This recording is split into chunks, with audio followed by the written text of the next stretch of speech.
الحمد لله رب العالمين والصلاة والسلام على رسوله الكريم أما بعد فأعوذ بالله من الشيطان الرجيم بسم الله الرحمن الرحيم وما أرسلناك إلا رحمة للعالمين ولو يؤاخذ الله الناس بما كسبوا ما ترك على ظهرها من دابة ولكن يؤخرهم إلى أجل مسمى لا تثريب عليكم اليوم فأنتم الطلقاء صدق الله العظيم وصدق رسوله النبي الكريم ونحن على ذلك لمن الشاهدين والشاكرين والحمد لله رب العالمين. میرے مشفق و مربی اساتذہ کرام اور اسٹیج پر پررونق افروز علماء کرام اور دور دراز سے تشریف لائے ہوئے معزز مہمانوں اور مدرسہ تجوید القرآن کی چہار دیواری میں رہنے والے عزیز ساتھیوں، ابھی میں جدید دور کا جدید طالب علم ہوں. میری کیا مجال کہ میں آپ حضرات کے سامنے لب کشائی کروں.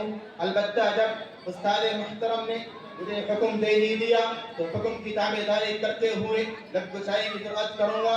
لیکن قبل اس کے کہ لب کشائی کی جرأت کروں، باری تعالیٰ سے دعا گو ہوں. الہی میں ابتدا ہے کرم تو اگر کرے، الہی ابتدا ہے کرم تو اگر کرے، وہ بات بے زبان پر اثر کرے.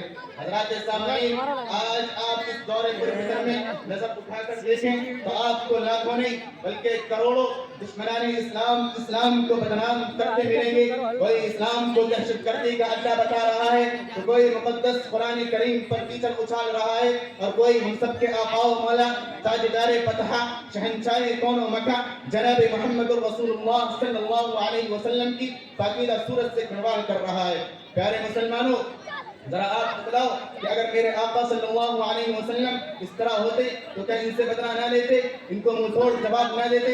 اس لیے قرآن نے اعلان کیا وَلَوْ يُؤَاخِذُ اللَّهُ النَّاسَ بِمَا كَسَبُوا مَا تَرَكَ عَلَى ظَهْرِهَا مِن دَابَّةٍ. اور اگر پکڑے اللہ تعالیٰ ان کے اعمال پر تو نہ چھوڑے زمین کی پیٹھ پر ایک بھی چلنے والا. آگے فرمایا وَلَكِنْ يُؤَخِّرُهُمْ إِلَى أَجَلٍ مُّسَمًّى، لیکن ان کو ڈھیل دیتا ہے ایک مقررہ وعدے پر.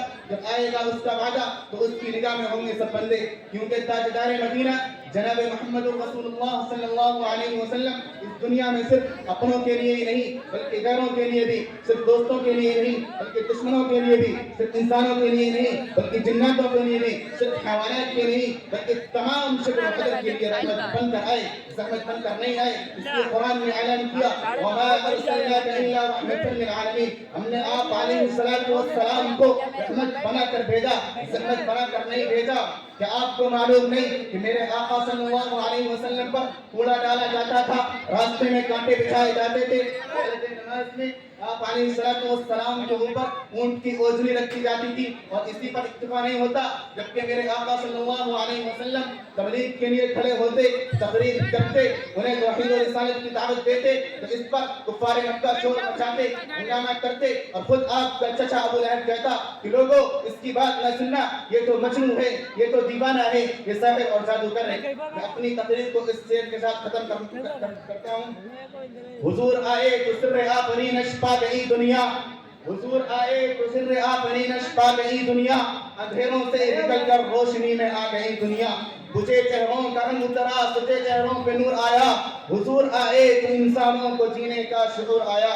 وہ آئے جن کے آنے کی زمانے کو ضرورت تھی، وہ آئے جن کے آنے کی زمانے کو ضرورت تھی، وہ آئے جن کی آمد کے لیے بے چین فطرت تھی.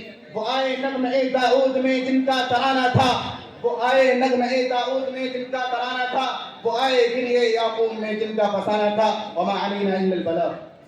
عابد محمد